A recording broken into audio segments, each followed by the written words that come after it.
Magandang araw po sa ating lahat. Pagpalain tayo ng Diyos.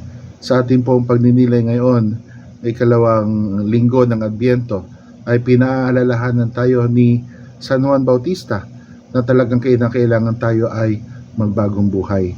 Alam natin na sinasabi sa awit, bagong taon ay magbagong buhay.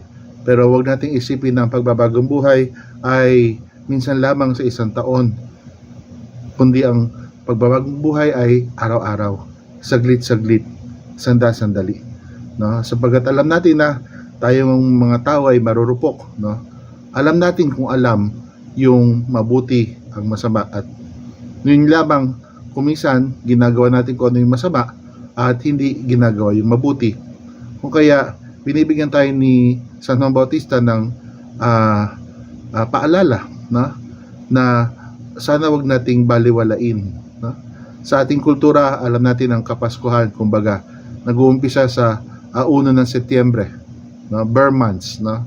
Pero alam natin na sana yung ating pagsasaya, kasabikan ay lakipan natin ng pagbabagong buhay. Sana sabik din tayong magbagong buhay, magbalik sa Panginoon. Alam naman natin siguro kung ano yung mga mali nating ginagawa, yung mga suking kasalanan, no? Na sana pagsikapan natin sa tulong ng Diyos na magbago na ng buhay, sapagkat nais ng Panginoon na humimlay sa ating puso. Oo nga, sa mga simbahan, sa mga tahanan, nandyan ang Belen, dyan na ang dayami kung saan humihimlay si Jesus. Ngunit nais niyang humimlay sa ating buhay na damdamin, buhay na puso, no? Na sana wag nating baliwalain ang dakilang panauhin, no? Na bagamat si Jesus ay siguro hindi na iba sa atin, kilala na natin, pero wag naman sanang maging dahilan yon na hindi na tayo magsisikap maglinis ng ating puso.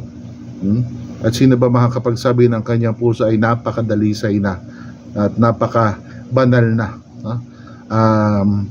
Napakagandang isipin na kahit ang mga Saduseo at mga Pariseo, mga autoridad ng mga Hudiyo, ay pinagsabihan ni San Juan, lahi ng mga ahas, no? Sapagkat kilala niya sila. At huwag niyo sabihin, sabi niya, huwag niyo ikatwiran na kayo mga anak ni Abraham, no? Sa ating buhay, sana huwag nating sabihin, ay Katoliko na ako, sarado. Pero alam natin na hindi ibig sabihin na Katoliko ligtas na lagi, sapagkat kahit Katoliko pwede pang lumagpak kapag hindi tayo nag-iingat, kapag hindi natin ginagawa yung nais ng Diyos, kapag hindi tayo nagre-reach out sa mga maralita, sa mga dukha, kapag iniisip lang natin ang ating sarili. Sana lagi tayong magbagong buhay. Pagpalain tayo ng Diyos.